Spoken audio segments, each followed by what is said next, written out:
ကဲတော့ရတယ်ဘာဖြစ်ကြလဲ ဘာဖြစ်ရမှာလဲအခုတော့ရဲ့မိုးကြီးလေကျမစီကပတ်စံတောင်းဝဲချပြီးတော့ပြန်မဆက်တာ6လတောင်ရှိပြီအခုပြန်တော့သူနဲ့ကျမနဲ့ရံဖြစ်ရတာ ဟဲ့မိုးကြီးနင်းချိရတာမယ်အဲ့ပတ်စံခင်တို့ပြန်ဆက်လေ ဟုတ်လေကိုတော့ရဲ့အဲ့ပတ်ဆောင်ချိခိုင်းတာဆောင်းလွန်ရချိခိုင်းတာလေ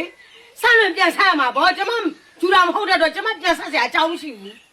ဟဲ့ခင်သေး ရှင် နင်းအောင်ကြာစမ်းလို့ရှိတယ်နင်းအောင်ကြာရှင်နင်းပြန်တောင်းနေဟာ ဘယ်လိုလုပ်ပြီးဖြစ်မှာလဲအခုတော့ရဲ့ပတ်စံချီတော့စမ်းနေသူ့ယောက်ျားလေအဲ့တော့သူချိသွားတော့သူပဲတောင်းရမှာဗောသူစီမှာပဲတောင်းသူကစမ်းတော့အမခံပြီးလာချိတာလေ အဲ့ဒီတော့ကဘလူယောက်ျားပဲဖြစ်ဖြစ်ချိခိုင်းတာဆောင်းလွန်ချိခိုင်းတဲ့အတွက်ဆောင်းရရှိရပဲနေတောင်းကိုတောင်းရမယ်ငါနဲ့မဆိုင်ဘူးငါပေးတဲ့အကြောင်းကိုမရှိဘူး ။ဩမိမရဲ့အဲ့တော့ကမိမရဲ့ယောက်ျားနင်တို့ပေါက်သုံးခဲ့တာလေကွာ မရိုင်းလိုက်ဘာမိုင်းပါလဲကွာ ။အဲ့တော့ကမိမလေကွာ အရင်တော့မင်းမေးပါအခုငါမေးပါဖြစ်နေပြီကွာဟဲ့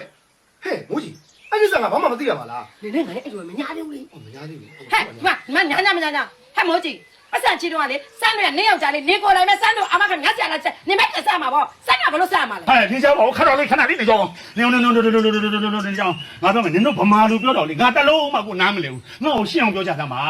ဒီမှာအဲ့တော့နင်းယောက်ျားတွေငါ့ယောက်ျားသူ့ယောက်ျားတွေခဏခါတာနော်ငါ့ကိုရှင်းအောင်ပြောငါရှင်းမှနင်တို့ကိုရှင်းလို့ရမှာ